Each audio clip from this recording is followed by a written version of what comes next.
beliau nampar saya, kemudian ada adiknya menenggelamkan saya dalam kolam, dan saya marah. Dikelamkan saya ditenggelamkan kaum muslimin. Ketika pergi ke Mentawai, saya hampir mau dipenggal sama abang, sepupu saya, ya. Ketika itu saat itu kami di kebun dia, dan kami sedang berdiskusi, dan saya katakan saya itu, Bismillahirrahmanirrahim. Assalamualaikum warahmatullahi wabarakatuh. Saudara-saudariku, pecinta dan pemerhati Yayasan Pembedanias, dimanapun antum berada. Dari Sekretariat Yayasan Pembedanias, pada siang yang berbahagia ini, kami menyapa antum-antumnya semuanya. Selamat menunaikan ibadah puasa 1444 Hijriah 2023 Masehi. Semoga Allah Subhanahu wa taala senantiasa menyehatkan kita, memudahkan segala urusan kita dan menguatkan kita sehingga tuntaslah kita dapat nanti melaksanakan ibadah Syam Ramadan selama 30 hari penuh ini. Saudara-saudariku yang mata Allah Subhanahu wa taala. Di siang berbahagia ini saya akan berbagi kepada kita bagaimana sih kisah saya ketika masuk dalam agama Islam ini, ya. Saudaraku yang mata Allah Subhanahu wa taala, apa sih yang menyebabkan saya masuk agama Islam? Sebab saya itu masuk agama Islam ya simpel saja, kaum muslimin subhanahu wa ta'ala, tidak begitu signifikan, ya, tergantung orang yang memahami. Adalah hanya 3 hal saja, kaum muslimin subhanahu wa ta'ala, yaitu yang pertama, kaum muslimin yang dirahmati oleh Allah Subhanahu wa taala adalah saya bertanya-tanya siapa sebenarnya itu Muhammad. Itu yang menjadi kenapa saya dulu ada terbesit dalam pertanyaan saya seperti begitu, karena memang sering juga saya dengar dulu ketika saya berada di asrama karantina Kristen Katolik, ya, tentang nama Nabi Muhammad, tapi tidak dijelaskan oleh guru-guru kami saat itu dalam karantina itu, ya, karena bertentangan dengan agama saya sebelumnya. Nah, kemudian saya yang keduanya kaum muslimin subhanahu wa taala adalah tentang kegundahan hati saya terhadap ketuhanan Yesus Kristus, ya.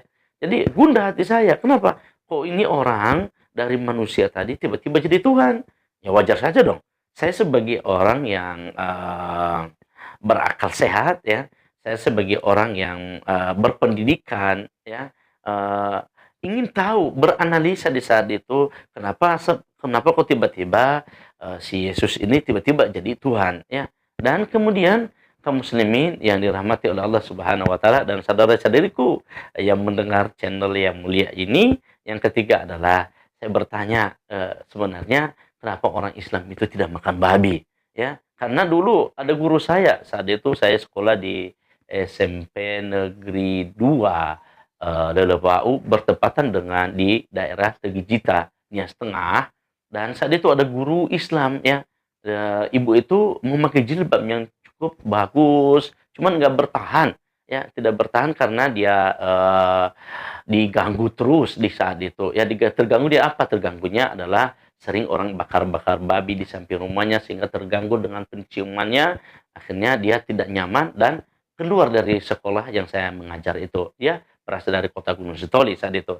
Ibu itu hari itu mengajarkan kami tentang pelajaran bahasa Indonesia. Nah, itu saya terkagum, ini kok ibu ini pakai jilbab, jauh lebih tertutup, lebih sempurna dari apa yang saya lihat pemandang saya para suster yang mereka juga menutup kepalanya, cuman tidak kemudian pakainya cuma sampai lutut, ya.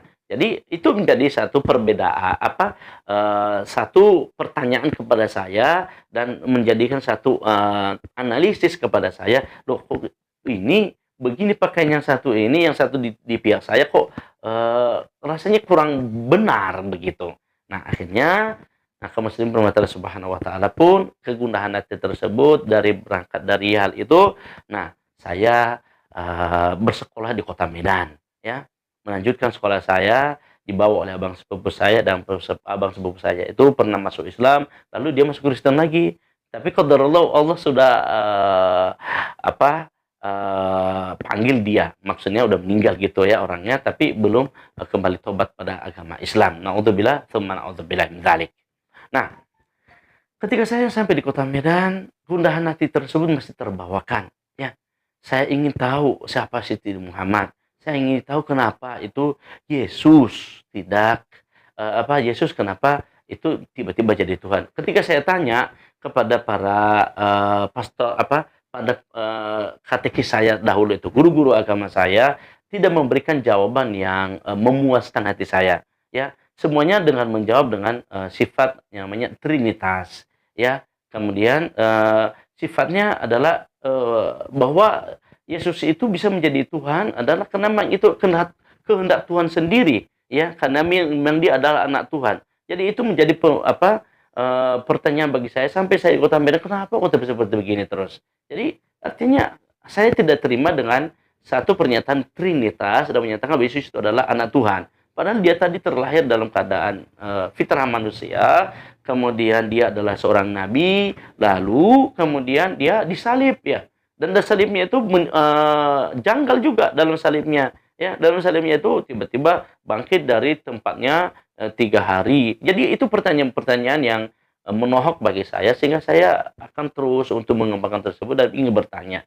Ternyata setiap pertanyaan yang saya lontarkan saat itu termasuk paman saya, ya. Maksud paman saya ini adalah adiknya bapak saya, adik sepupunya, dan itu tidak bisa memberikan jawaban lebih pasti dan lebih berargumen, berdalil terhadap ketuhanan Yesus itu sendiri, dan saya tidak puas. Nah, akhirnya kaum muslimin ketika saya di Kota Medan, maka saya pun tinggal di rumah abang angkat saya yang dibawa oleh abang sepupu saya. Nah, abang saya ini orang Mandeling dan beliau luar biasa memberikan saya kerjaan di sana dan saya sambil sekolah. Nah, akhirnya saya sekolah dan saya bekerja. Nah, jadi saya sekolah dan saya bekerja. Dengan saya bekerja itu dan kemudian dalam faktor begitu kaum muslimin Allah Subhanahu wa taala, saya pun mulai ingin tahu tentang yang menjadi gundahan hati saya tadi. Nah, ketika saya sudah bertempat tinggal di daerah namanya Gang Sepakat di Kota Medan, ya, Kelurahan Bandar Slamet, ya, Kecamatan Tembung, Medan, Tembung istilahkan di sana. Nah, ketika saat itu saya bersekolah di SMK Prayana Medan, ya, swasta Prayana Medan, dan kemudian saat itu mulailah meningkat analisis saya itu ingin tahu kenapa sebenarnya sehingga nanti saya bisa menentukan di mana gereja saya akan masuk, kemudian harus tahu bagaimana apakah benar tentang harus tahu tentang bagaimana Yesus itu kebenarannya sebagai Tuhan. Nah, itu tidak saya dapatkan jawaban tersebut ke muslimin Allah Subhanahu wa taala. Ketika saya sudah berada di dekat di Gang Sepakat tadi di rumahnya Bang Hambali Hasibuan, ya, yang beliau alhamdulillah cukup baik saat itu. Akhirnya saya pun sekolah di sana sambil bekerja, ya, sekolah di sana sambil bekerja dan dalam faktor yang setahun berjalan ke muslimin Allah Subhanahu wa taala, karena kegundahan hati tadi ini akhirnya saya tidak ke gereja. Nah, abang saya bertanya kepada saya, "Lianus, kenapa kamu tidak ke gereja?" Saya bilang, "Satu, tadi ke gereja di sini karena jauh. Kedua, saya belum tahu pasti tentang ketuhanan Yesus, ya, ketuhanan Yesus dan saya masih ragu." Ya wajar saja dong, kalau seandainya itu iman saya. Jadi kalau ada saudara yang memprotes hal ini itu silakan saja hak saudara. Ya, tapi kita ini adalah manusia diberikan akal oleh Subhanahu wa taala, lazim wajib bagi kita, harus bagi kita untuk dapat beranalisis, mencari kebenaran. Ya, saya tidak mengajak Anda masuk bahasa Islam, enggak. Tapi kita harus punya keinginan untuk mencari kebenaran sehingga kita bisa dapat mengetahui dan bisa mendapatkan ketenangan nanti ketika kita bertemu dengan kebenaran tersebut. Nah, kemudian setelah saya sudah berada di Kota Medan, lalu setiap hari kaum muslimin Allah Subhanahu wa taala saya mendengar, ya, kajian-kajian, saya mendengar ceramah-ceramah agama yang itu semuanya adalah menggambarkan tentang keluarganya Imran. Ya, itu dalam Quran yang setelah saya tahu adalah keluarga Imran. Apa keluarga Imran itu? Saya pun terpesona dengan sebutan-sebutan nama Maryam, dengan sebutan-sebutan nama Isa, dengan sebutan-sebutan nama Ilyas. Loh, ini agama Islam ada apa? Kok banyak menjelaskan tentang keluarganya ini Maryam dan Imran? Saya pun akan terus bertanya, ini ada apa ini agama? Kenapa dulu enggak dijabarkan kepada saya tentang agama ini? Nah, akhirnya kaum muslimin Allah Subhanahu wa taala, ya, mungkin ini adalah satu, hidayah irsyadiyah kepada saya. Ini adalah sebuah petunjuk, ya, pencarian yang lebih matang oleh Allah Subhanahu wa taala, maka saya pun terus mencari kebenaran tersebut. Akhirnya kaum muslimin Allah Subhanahu wa taala, semakin tenanglah hati saya dan saya bertanya kepada, eee, salah seorang, yang paham agama di sana tentang, kenapa kok ada dalam agama ini, menceritakan tentang kisah keluarganya Imran? Ya, kenapa kok ada dalam agama ini? Dan beliau pun menjelaskan kepada saya, ya bahwa itu memang sudah ada dalam Al-Quran, bahwa itu juga sudah ada dalam Injil katanya. Jadi saya belum mendapatkan juga jawaban yang pasti. Tapi kaum muslimin Allah Subhanahu wa taala, hati saya semakin tenang ketika ada penjelasan-penjelasan begitu, sehingga saya memutuskan diri saya saat itu tidak pun lagi ke gereja. Ya, hingga saya hampir tamat di sekolah SMK Prayangan tersebut dan kecintaan saya kepada Islam semakin tinggi dan semakin yakin bahwa sepertinya ini agama yang benar. Nah, ketika saya saat itu sudah mulai ada kegoncangan dalam Kristen, ya akhirnya paman saya memanggil saya dan paman saya itu sudah meninggal sekarang ini di Nias. Nah, kemudian memanggil saya sampai saya hari itu dibaptis oleh pendeta lagi, itu, masih ada, hubungan kekeluargaan kami, dibaptis lagi, ini ada apa ini anak, kenapa kok tidak tidak lagi mau ke gereja, kenapa kok dia semakin yakin kepada, orang-orang Islam gitu. Nah, akhirnya saya bilang, "Bagaimana coba, di antara kalian tidak ada yang bisa menjawab kepada saya kenapa itu Yesus itu tiba-tiba menjadi Tuhan? Apa dasar utamanya?" Ya, semuanya kemudian ya dikasih saya dalil-dalil atau pernyataan-pernyataan tentang, saya lupa nama-nama surat-suratnya, saya takut menyebutkan, takut salah. Nah, saya disebutkan ayatnya begini, tapi saya terus terang dengan penyebutan-penyebutan dalil-dalil itu begitu, itu tidak masuk akal bagi saya. Akhirnya saya pun menolak hal tersebut, kaum muslimin Allah Subhanahu wa taala. Nah, saya mencari lagi. Nah, tamatlah saya sekolah kaum muslimin Allah Subhanahu wa taala. Ketika saya tamat sekolah, maka masih, ada gundahan hati tersebut dengan 3 hal tadi. Nah, akhirnya saya berada di Riau. Nah, di Riau itu pun saya masih dikejar oleh paman saya karena, saya tidak pernah ke gereja lagi, ya saya tidak pernah ke gereja. Hanya dengan masalah 3 hal ini.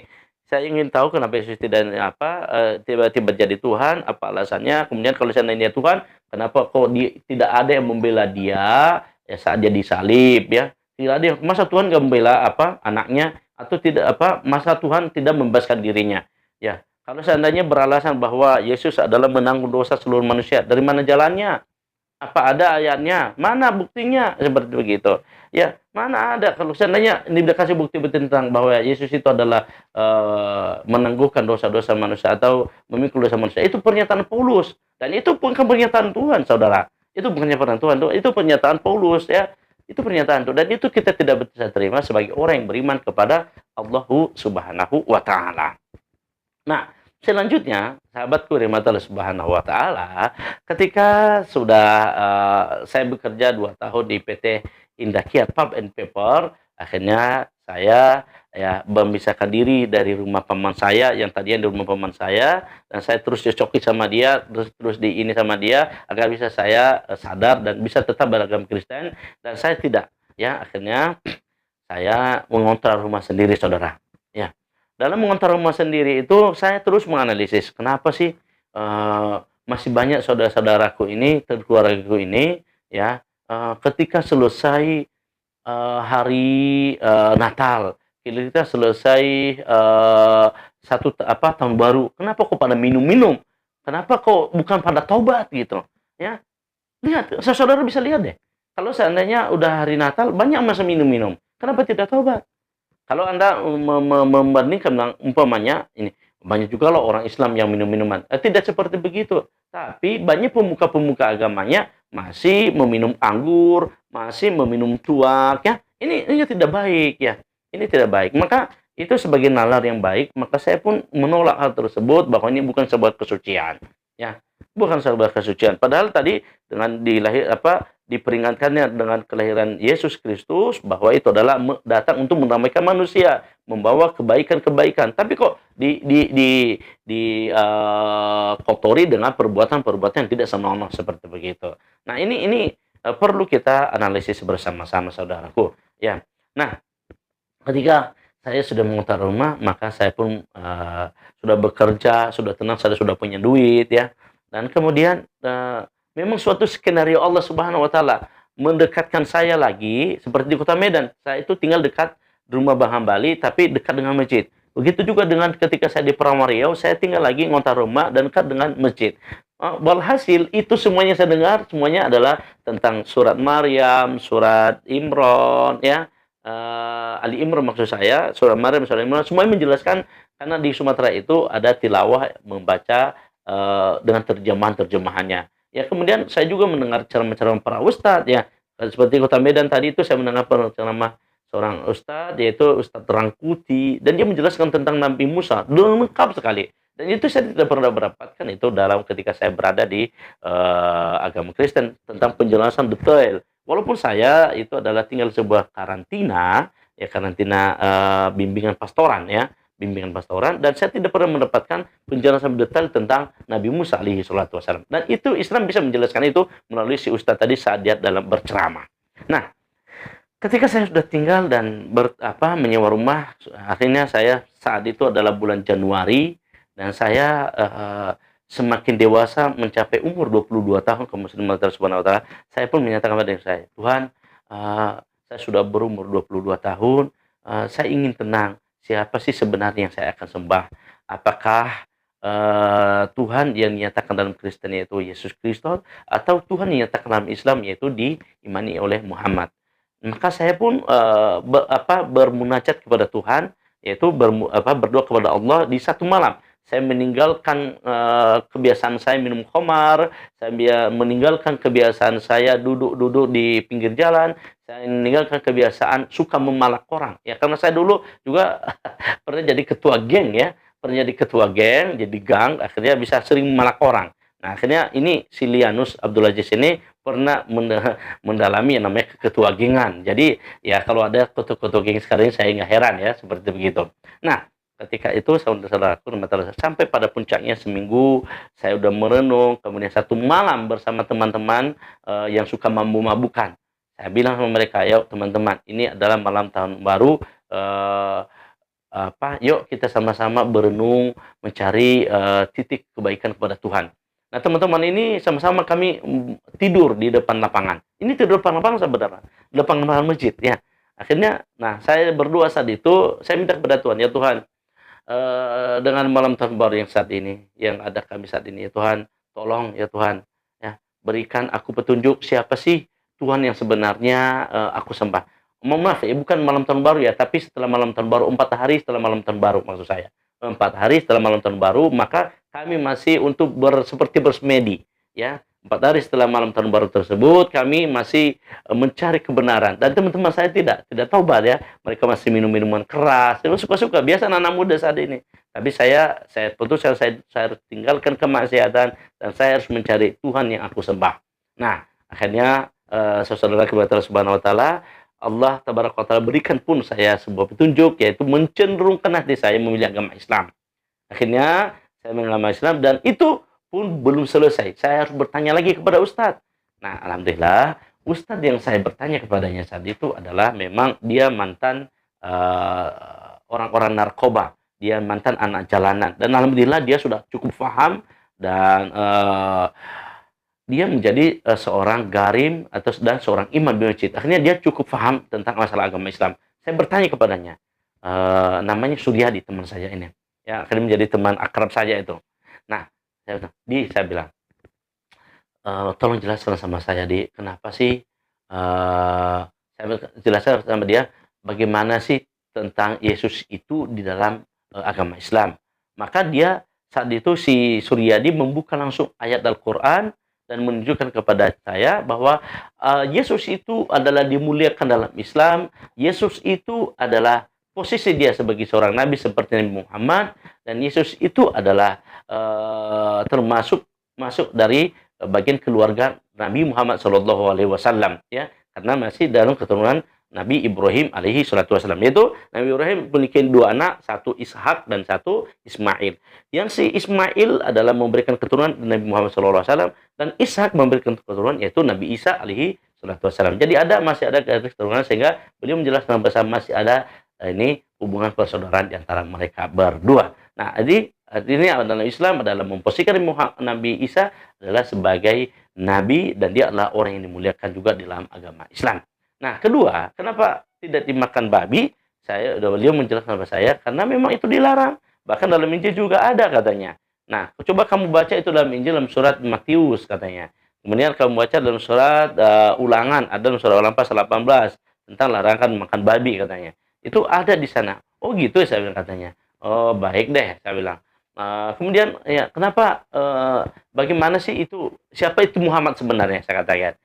Ya Muhammad itu umat yang Nabi apa? Nabinya Nabi Islam katanya umat Islam. Maka Muhammad itu adalah orang yang mulia. Jadi sebenarnya adalah yang kalian yakini itu kan 24 katanya. Ya, cuman yang diagung-agungkan adalah Yesus. Kata beliau segitu mas saya. Tapi ini Muhammad ini disembunyikan. Ya, coba nanti tanya deh sama orang-orang yang lebih paham dalam agama Kristen bahwa ada nabi setelah Nabi Nabi Isa tersebut. Akhirnya saya teringat sebuah pernyataan muridnya Yesus ketika bukan pernyataan murid Yesus, tapi pernyataan Yesus ya Nabi Isa kepada murid-muridnya. Bahwa apa katanya? Salah satu pernyataannya adalah bahwa ada seseorang nanti yang akan menggantikan posisiku. Dan itu adalah sebelum dia ditangkap oleh Yudas Iskariot. Ya, itu ada pernyataan dan itu kita kutip itu ketika saat dia dia dulu disalib oleh tentara-tentaranya Herodes gitu. Nah, kamu muslim Allah Subhanahu wa taala dengan pernyataan seperti itu maka tenanglah hati saya. Akhirnya tadi Allah Subhanahu wa taala sudah memberikan saya isyarat yaitu cenderung pada agama Islam dan kemudian dijelaskan oleh saudara Suryadi, maka semakin bertambahlah keyakinan saya itu. Nah, di saat itu dengan membacakan nama Tuhan ya. Saya katakan saat itu dengan mengatakan Tuhan, terima kasih Engkau telah memberikan aku petunjuk, maka ya Tuhan berikan aku kemudahan saat ini aku bisa untuk mengislamkan aku gitu. Berikan aku celupkan hatiku untuk bisa berislam saat ini. Akhirnya saat itu saudara Allah Subhanahu wa taala diislamkanlah saya. Saya minta kepada saudara Suryadi, islamkanlah saya karena saya lebih senang kepada agama Islam. Itulah alasan saya masuk agama Islam. Mendapatkan sebuah iman yang bagus itu ya. Maka Allah tidak tinggal diamkan saja kepada seseorang itu. Ya. Bahwa jelas itu dalam ayat Al-Qur'an Al-Karim dan saya itu baru tahu setelah saya mendalami agama Islam. Asiban nasu ayutraku yaqulu amanna wa hum la yuftanun. Apakah manusia itu sudah mengira kata Allah Subhanahu wa taala dia sudah beriman ya. Saya menyatakan dulu ketika saya sudah masuk Islam, saya sudah beriman. Dan kemudian kata Allah Subhanahu wa taala sebelum dia diuji oleh Allah Subhanahu wa taala. Ya diuji keimanannya. Mana yang apakah dia imannya bagus atau tidak? Bisa diasah ini imannya atau tidak? Dan ternyata itu Allah Subhanahu wa taala pun memberikan ujian kepada saya. Itu apa ujiannya? Ya, ketika saya masuk Islam, saya saudara kepada Allah Subhanahu wa taala yang pertama adalah mendapat caci maki dari keluarga saya, ya. Udah ada biasa itu di orang Kristen, ya, mencaci maki keluarganya ketika masuk Islam, ya. Gitu juga kita itu kalau seandainya saudara kita masuk Kristen atau saudara kita masuk Indo, kita caci maki udah pasti. Ya, dan itu udah lumrah ya. Kemudian dilaknat. Saya dilaknat dari keluarga saya, itu ayah ibu saya saat itu masih hidup. Mereka melaknat saya dengan macam-macam bermacam yang bilang semoga mati kamu dalam keadaan begini, semoga begini kamu, semoga begini, macam-macam deh laknat dia tuh. Udah yang biasa. Ya namanya dia mungkin karena cinta karena kami memang berasal dari keluarga besar yang para penceramah gereja ya. Luar biasa ya karena memang satu paman besannya bapak saya ya itu para imam gereja. Kemudian menantu dari bapak saya yaitu dari kakak sepupu saya itu dia para penginjil pengurus-pengurus gereja. Kemudian abang sepupu saya dia adalah penginjil. Ya, dia ada di Mentawai. Ada kakak sepupu saya dia penginjil, dia suster. Kemudian mertua bapak saya dia adalah imam gereja. Kemudian abangnya bapak saya adalah imam gereja. Kemudian adik sepupunya bapak saya adalah katekis atau penceramah gereja. Kemudian, abang sepupu saya lagi adalah, pendeta. Jadi wajar saja kalau keluarga saya tidak menerima, wajar saja karena keluarga besar ya, luar biasa. Dan saya dulu dicita-citakan untuk menjadi penerus dalam penginjilan, tapi Allah takdirkan saya untuk menjadi orang yang dai dalam agama Islam. Nah ini cobaan pertama. Cobaan kedua kaum muslimin setelah saya dicaci maki adalah cobaan kedua, ketika saat itu ya udah dengar saya masuk agama Islam, maka paman saya yang ada di Riau, udah meninggal saat ini, udah meninggal beliau, dia tidak terima. Karena dia adalah pimpinan Yayasan Kristen, Masudirin, ya Kristen Katolik Masudirin yang ada di daerah Kabupaten, Siak Indrapura Riau. Dan dia pemimpin yayasan tersebut dan, ketua, dari, perguruan sekolah yang ada di sekolah tersebut. Nah, ini malu dia karena dia calon anggota dewan saat itu dari, Partai Serikat Indonesia. Nah nah ketika itu kaum muslimin Allah Subhanahu wa taala, beliau tidak terima, akhirnya beliau nampar saya, kemudian ada adiknya menenggelamkan saya dalam kolam, akhirnya saya marah. Dikelamkan saya ditenggelamkan kaum muslimin, ya. Ketika saya itu ditenggelamkan dan saya tidak terima. Saya katakan sama paman saya, "Jika paman masih bersikeras untuk menenggelamkan saya, maka saya akan umumkan nanti di masjid untuk menyerang orang-orang Kristen di sini, di Riau itu, di daerah Perawang." Dan saya katakan itu, saya takutin dia. Akhirnya dia pun berhenti dan tidak, "Ya, jangan kalian kayak gini sama saya ketika saya Islam. Itu adalah urusan saya, itu adalah akidah saya. Ya, kalau saya mau ngimani itu, mau saya masuk neraka nanti, mau saya masuk surga, itu adalah urusan saya." Jadi, mereka tidak terima. Kemudian ujian yang kedua adalah, saya, mmm, ini ketika pergi ke Mentawai, saya hampir mau dipenggal sama abang, sepupu saya, ya. Ketika itu saat itu kami di kebun dia, dan kami sedang berdiskusi dan saya katakan saya itu, "Tidak boleh marah ya, sampai nanti istrinya itu menelarai kami." Ya, sampai istri mengatakan, "Lah, kenapa kamu marah? Itu kan adik ini benar yang dikatakannya, kenapa kamu marah? Ya kalau mau sama-sama debat, ya debat saja, jangan sampai menghina-hina agama Islam, jangan juga adik ini tidak menghina agama Kristen, dan Bapak tidak boleh marah," kata istrinya. Dan saya mengatakan, "Ya silakan aja kalau Abang mau menggal saya, silakan. Tapi jangan paksa saya untuk kembali jangan merasa malu ketika Abang adalah sebagai, pembesar, gereja di sini, lalu merasa malu, tidak bisa seperti gitu. Dulu di zaman Nabi kami Muhammad SAW juga ada seperti gitu, seperti kalian ini. Ya, ketika dulu orang-orang masuk Islam, mereka dibenci sama keluarganya, mereka dihujat, mereka dikucilkan, itulah yang biasa bagi kami sebagai ujian, ya. Sebagai ujian kaum muslimin Subhanahu wa taala. Kemudian ujian terakhir mas saya itu adalah saya dipecat dari perusahaan, ya. Dipecat oleh, manajer saya. Manajer saya ini seorang pendeta, Morga Munte. Jadi dipecat ya gara-gara saya masuk Islam. Udah 2 minggu saya masuk Islam, ya 2 minggu lebih saya masuk Islam, dia dengar dan dia marah. "Kenapa kau bodoh sekali kau," katanya gitu sama saya. Saya bilang, "Itu urusan saya, itu iman saya. Kenapa Anda larang?" "Ya udah," katanya, "kau dapat," karena setiap hari kami debat selama seminggu, akhirnya memuncak hampir mau pukul-pukulan. Akhirnya saya bilang, "Oke, saya, resign aja dari sini." "Oh, kau harus keluar," katanya. "Saya pecat kamu dari sini." "Ya silakan. Ya ini bukan juga bukan, perusahaanmu," saya katakan, "dan ini juga bukan, tempat rezeki yang harus kudapatkan di sini." Tidak seperti itu. Dan akhirnya saya pun keluar kaum muslimin wa ta'ala Subhanahu wa taala.